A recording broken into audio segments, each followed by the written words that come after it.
portion which has certain number of psalms. ಕೀರ್ತನೆಗಳನ್ನು ನಾವು ಓದುವಂತ ಸಮಯದಲ್ಲಿ ಅದು 5 ಭಾಗವಾಗಿ ಅದನ್ನು ವಿಭಾಗಿಸಿದ್ದಾರೆ. ಅದರಲ್ಲಿ ಇರುವಂತ 3ನೆಯ ಭಾಗ ಎಂಬುದಾಗಿ ನಾವು ನೋಡ್ತೇವೆ. 1ರಿಂದ ಈ ರೀತಿಯಾಗಿ ಬರುವಾಗ ಈ ಒಂದು ಕೀರ್ತನೆಯಿಂದ ಶುರುವಾಗೋದು 3ನೇ ಭಾಗ.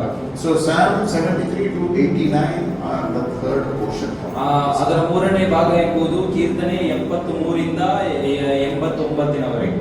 And if you read through this psalm, it is a person actually looking around and getting worried about things that are happening in the world. ಈ ಕೀರ್ತನೆಯನ್ನು ನಾವು ಓದುವಂತ ಸಮಯದಲ್ಲಿ ನಾವು ನೋಡ್ತೇವೆ, ಒಬ್ಬ ವ್ಯಕ್ತಿ ಅವನ ಸುತ್ತಮುತ್ತಲು ನೋಡುವಂತ ಸಮಯದಲ್ಲಿ ಲೋಕದ ಬಗ್ಗೆ ಅವನು ಪಡುವಂತ ಆ ಒಂದು ಚಿಂತೆಯ ಬಗ್ಗೆ ನಮಗೆ ನೋಡಕ್ಕೆ ಸಾಧ್ಯವಾಗ್ತದೆ. And if you read this psalm very carefully, you can relate yourself in today's generation. ಈ ಒಂದು ಕೀರ್ತನೆಯನ್ನು ನಾವು ಓದುವಾಗ ನಮಗೆ ನಮ್ಮನ್ನು ಈ ಇರುವಂತ ಈ ಒಂದು ಪೀಳಿಗೆಗೆ ನಮ್ಮನ್ನು ಹೋಲಿಸೋಕೆ ಸಾಧ್ಯವಾಗ್ತದೆ. Things are happening which you cannot imagine, and you think that why Lord this thing is happening. ಈ ರೀತಿಯಾದಂತ ಕಾರ್ಯಗಳು ನಡೆಯುವಾಗ ನಾವು ಚಿಂತೆ ಮಾಡ್ತೇವೆ, ದೇವರೇ ಯಾಕೆ ಈ ರೀತಿಯಾದಂತ ಕಾರ್ಯಗಳು ನಡೆಯುತ್ತಾ ಇದೆ. And the psalmist tries to write down whatever he thought in his mind clearly. Why Lord these things are happening? ಈ ಕೀರ್ತನೆಗಾರನು ಅವನ ಮನಸ್ಸಲ್ಲಿ ಅಥವಾ ಅವನ ಚಿಂತೆಗೆ ಬಂದಂತ ಕಾರ್ಯಗಳು ಬರೀತಾ ಇದ್ದಾನೆ, ದೇವರೇ ಯಾಕೆ ಈ ರೀತಿಯಾದಂತ ಕಾರ್ಯಗಳು ನಡೆಯುತ್ತಾ ಇದೆ. And if you see from verse 1 onwards, he starts telling many things, but the first verse is a very positive verse. Second verse onwards, he is talking of many negative things that are happening around. ಮೊದಲನೇ ವಾಕ್ಯದಿಂದ ನಾವು ನೋಡುತ್ತೇವೆ, ಮೊದಲನೇ ವಾಕ್ಯ ಆತನು ಒಂದು ಸರಿಯಾದ ರೀತಿಯಲ್ಲಿ ಅಥವಾ ಪಾಸಿಟಿವ್ ಆಗಿ ಬರೆದು ಅದರ ನಂತರ ಅವನು ಹೇಳುವಂತ ಕಾರ್ಯಗಳೆಲ್ಲ ಅವನಿಗೆ ಚಿಂತೆ ತರುವಂತ ಕಾರ್ಯಗಳೆಲ್ಲ ಬರೀತಾ ಇದ್ದಾನೆ. Surely God is good to Israel. ಅದಾದ್ಮೇಲೆ ಹೇಳ್ತಾ ಇದ್ದಾರೆ, ಇಸ್ರಾಯೇಲಿಗೆ ದೇವರು ಆಮೇಲೆ ಒಳ್ಳೆಯವನಾಗಿದ್ದಾನೆ ಎಂಬುದಾಗಿ. And to those who are pure in heart.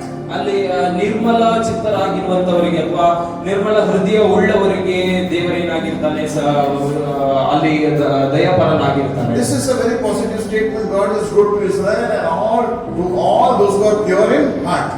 ಆ ಒಂದು ವಾಕ್ಯವನ್ನು ಹೇಳ್ತಾ ಇರೋದೇನೆಂದ್ರೆ, ದೇವರು ಎಲ್ಲರಿಗೂ, ಇಸ್ರಾಯೇಲ್ಯರಂತ ಎಲ್ಲರಿಗೂ ಹಾಗೂ ನಿರ್ಮಲ ಚಿತ್ತರಾಗಿರುವಂತವರಿಗೆ ದೇವರು ದಯಾಪರನಾಗಿರ್ತಾನೆ. And if you have not read from verse 2 till 17, you would have been very happy thinking only positive. ಅಲ್ಲಿ 2ನೇ ವಾಕ್ಯದಿಂದ 17ನೇ ವಾಕ್ಯ ಗಂಟ ನೀವು ಓದದೇ ಇದ್ದಿದ್ರೆ ನೀವು ಅನ್ಕೊಳ್ತೀರಾ ಅವು ಎಲ್ಲ ಪಾಸಿಟಿವ್ ಆಗಿ ಸರಿಯಾಗಿ ಬರ್ತಿದ್ದಾನೆ ಎಂಬುದಾಗಿ. What does he say in the next verse? ಆದ್ರೆ ಮುಂದಿನ ವಾಕ್ಯದಲ್ಲಿ ಅವನು ಏನು ಹೇಳ್ತಾ ಇರೋದು? He says, but as for me, my feet had almost slipped. Verse 2. ಅವನು ಹೇಳ್ತಾ ಇದ್ದಾನೆ, ಆದ್ರೆ ನನ್ನ ಬಗ್ಗೆ ನಾನು ಹೇಳುವುದಾದ್ರೆ ನನ್ನ ಕಾಲು ಏನಾಗಿದೆ, ನಾನು ಆಲ್ಮೋಸ್ಟ್ ಇನ್ನೇನು ಬೀಳುವಂತ ಸ್ಥಿತಿಗೆ ಬಂದಿದ್ದೇನೆ ಎಂಬುದಾಗಿ. And I had nearly lost my foothold. ಅದಾದ್ಮೇಲೆ ಅವನು ಹೇಳ್ತಾ ಇದ್ದಾನೆ, ನನ್ನ ಕಾಲುಗಳು ಅಥವಾ ನನ್ನ ಹೆಜ್ಜೆ ತಪ್ಪಿ ಹೋಗುವಂತೆ ನನ್ನ ಕಾಲಿಡಕ್ಕಾಗದೇ ಇರುವಂತ ಒಂದು ಸ್ಥಿತಿಯಲ್ಲಿ ನಾನು ಬಂದಿದ್ದೇನೆ. I don't know how many of you have gone for mountaineering. ನನಗೆ ಗೊತ್ತಿಲ್ಲ ಎಷ್ಟು ಜನ ನಿಮ್ಮಲ್ಲಿ ಬೆಟ್ಟ ಹತ್ತೋದಕ್ಕೆ ಅಥವಾ ಟ್ರಕ್ಕಿಂಗ್ ಹೋಗಿದ್ದೀರಾ ಎಂಬುದಾಗಿ. I have gone couple of times. ನಾನೊಂದು ಸ್ವಲ್ಪ 2-3 ಸಾರಿ ಹೋಗಿದ್ದೇನೆ. And when you start trekking on a mountain, ನೀವು ಆ ಒಂದು ಬೆಟ್ಟ ಹತ್ತುವಂತ ಸಮಯದಲ್ಲಿ there is no broad road. ಅಲ್ಲಿ ಯಾವುದೇ ರೀತಿಯಾದ ಒಂದು ಸರಿಯಾದ ರಸ್ತೆ ಇರೋದಿಲ್ಲ. There is a trekking path. ಅಲ್ಲಿ ಒಂದು ಆ ಬೆಟ್ಟದ ಮೇಲೆ ನಡೆಯೋದಕ್ಕೆ ಒಂದು ಜಾಗ ಇರ್ತದೆ. And as you go up, it becomes narrow. ಆ ಒಂದು ಜಾಗ ನೀವು ನಡ್ಕೊಂಡು ಹೋಗ್ತಾ ಇದ್ದಂಗೆ ಅದು ಚಿಕ್ಕದಾಗ್ತಾ ಹೋಗ್ತದೆ. And many places it is like slipping. ಅನೇಕ ಜಾಗಗಳಲ್ಲಿ ನೋಡುವಾಗ ಅದು ಕಾಲು ಜಾರುವಂತ ಸ್ಥಿತಿಗಳು ಬರ್ತದೆ. And when you walk on that narrow path, if you look down, you will feel giddy. ಅಲ್ಲಿ ಆ ಚಿಕ್ಕ ದಾರಿಯಲ್ಲಿ ನೀವು ನಡೆಯುವಾಗ ನೀವಲ್ಲಿ ತಿರುಗಿ ಕೆಳಗಡೆ ನೋಡುವುದಾದ್ರೆ ನಿಮಗೆ ತಲೆ ಸುತ್ತುವಂತ ರೀತಿಯಲ್ಲಿ You will fear that you may fall from there. ನೀವು ಭಯ ಬೀಳ್ತೀರಾ, ಏನಂದ್ರೆ ನಾನು ಬಿದ್ದು ಬಿಡ್ತೀನೋ ಎಂಬಂತ ಭಯದಲ್ಲಿ ಇರ್ತೀರಾ. And if you slip there, ನೀವು ಅಲ್ಲಿ ಜಾರುವುದಾದ್ರೆ you lose your foothold. Foothold means the grip that you have there. ಅಲ್ಲಿ ಇರುವಂತ ಆ ಜಾಗದಲ್ಲಿ ನೀವು ಜಾರಿದ್ರೆ ನಿಮ್ಗೆ ಏನಾಗ್ತದೆ, ನಿಮ್ಗೆ ಒಂದು ಕಾಲಿಡುವಂತ ಒಂದು ದೃಢವಾದಂತ ಕಾಲು ನಿಮ್ಗೆ ಇಡೋಕೆ ಆಗೋದಿಲ್ಲ. And in case you slip and you again get back your foothold, what you will do? ನಿಮಗೆ ಒಂದು ಸಾರಿ ನೀವು ಜಾರಿದ ಮೇಲೆ ಮತ್ತೆ ನಿಮಗೆ ಆ ಒಂದು ಕಾಲು ದೃಢವಾಗಿ ಇಡೋಕಾದ್ರೆ ನೀವೇನ್ ಮಾಡ್ತೀವಿ? First thing you will do is think positive. Thank God I did not fall. ಮೊದಲನೇದು ನಾವು ಅನ್ಕೊಳ್ಳೋದೇನಂದ್ರೆ, ಅಯ್ಯೋ ದೇವರೇ ನಾನು ಕಾಪಾಡಿದ್ದೀರಾ ದೇವರೇ ಅಂತ ನಾವು ದೇವರಿಗೆ ಕೃತಜ್ಞತೆ ಸಲ್ಲಿಸ್ತಾರೆ. After this verse, what does he say? Verse 3 to 12. ಈ ವಾಕ್ಯದ ನಂತರ ಅವನು ಏನ್ ಹೇಳ್ತಾರೆ, 3 12ನೇ ವಾಕ್ಯದವರೆಗೂ ಓದುವಾಗ, after having slipped and almost fell, but he was restored, he did not fall completely. From verse 3 onwards, he starts saying negative things.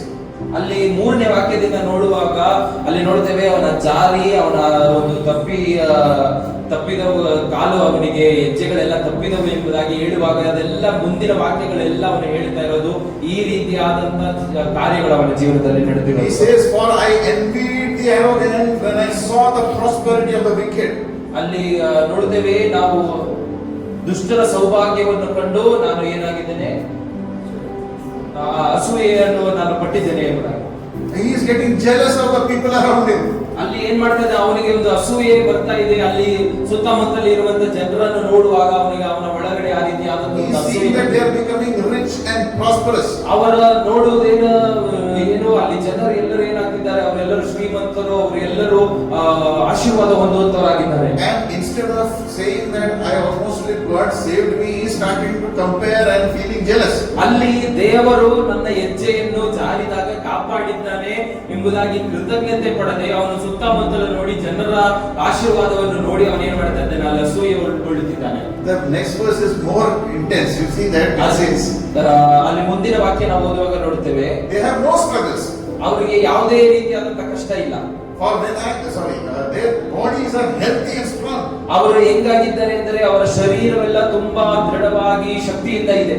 Now you remember the story of the incident of David and Goliath. Goliath was a very powerful man, strong man, and David was a very weak young little boy. ಅಲ್ಲಿ ದಾವೀದನು ಹಾಗೂ ಗೋಲಿಯಾತನ ಆ ಒಂದು ಕಥೆಯನ್ನು ನಾವು ನೋಡುತ್ತೇವೆ. ಗೋಲಿಯಾತನ ಎಂಬುದು ತುಂಬಾ ದೃಢವಾದಂತ ಅಥವಾ ತುಂಬಾ ಬಲವಾದಂತ ಒಬ್ಬ ಮನುಷ್ಯನು, ಆದ್ರೆ ದಾವೀದನಲ್ಲಿ ಒಬ್ಬ ಚಿಕ್ಕ ಬಾಲಕನಾಗಿರುವಂತ ಶಕ್ತಿ ಇಲ್ಲದಿರುವ. And you remember those 12 spies that were sent, 10 of them came and said they are like huge giants and we are like grasshoppers in front of them. ಅಲ್ಲಿ 12 ಮಂದಿಯನ್ನು ಅಲ್ಲಿ ಕಳಿಸಿದಂತ ಸಮಯದಲ್ಲಿ ಅವರು ಹೇಳ್ತಾ ಇದ್ದಾರೆ, ಅಯ್ಯೋ ಅಲ್ಲಿ ಇರುವಂತವರೆಲ್ಲ ದೊಡ್ಡ ಘಟಾನುಘಟಿಗಳಾಗಿದ್ದಾರೆ, ನಾವೆಲ್ಲರೂ ಅವರ ಮುಂದೆ ಕ್ರಿಮಿಗಳಾಗಿದ್ದೇವೆ ಎಂಬುದಾಗಿ. But they had two different outlook of the situation. Both were having the same situation, but they were having different outlook. ಅಲ್ಲಿ ನೋಡ್ರಿ, ಅಲ್ಲಿ ಬಂದು ಹೇಳಿದಂತ ವ್ಯಕ್ತಿಗಳು ಅಲ್ಲಿ ಇಬ್ಬರು ಬೇರೆ ಬೇರೆ ತರ ಹೇಳಿದ್ರು ಕೂಡ ಇಬ್ಬರು ಒಂದೇ ಕಾರ್ಯವನ್ನು ನೋಡಿದ್ದಾರೆ.